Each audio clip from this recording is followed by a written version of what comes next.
Hi everybody, I'm Marc Supsic, and this is my latest weekly tasting pack. It's called Syrah, Home and Away. I wanted to give you some quick tasting notes on the wines in this pack. This is a 2017 Saint-Joseph from Farge. And Saint-Joseph is one of the most famous sub-regions within the Rhone River Valley. Like many of the finest wines that are made in the Rhone River Valley, this grows on granite soils, which is where the name Granit comes from. So let's give it a smell and a taste. And as always, we swirl the wine in the glass to aerate it in that way that intensifies the aromas and the flavors too. It's very herbal. In some ways it seems more like a food than a wine, and I'm getting a little bit of that muskiness that we were talking about earlier.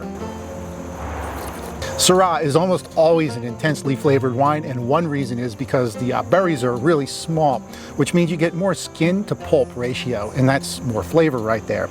For a 2017, this is a relatively young and vibrant wine, what they call youthful in the wine business, and it's full of fresh, dark fruits, things like blackberries and black cherries, and there's also this tannic quality to it. And another reason for that intensity of flavor for this particular wine is because it's coming from older vines. And older grapevines tend to produce more intensely flavored clusters of grapes. One other thing that you may notice about this Farge Saint-Joseph is that it's a little gritty in the mouth and also kind of cloudy in the glass. And that would be because it's not filtered.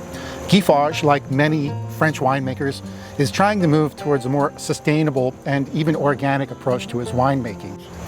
This is a classic example of a Saint-Joseph from the Rhone Valley. Farge does a beautiful job with this, and it's still very young, and I think could probably last and mature for at least another 10 years. Thanks for tasting with me, and I hope you get a chance to check this pack out. Cheers.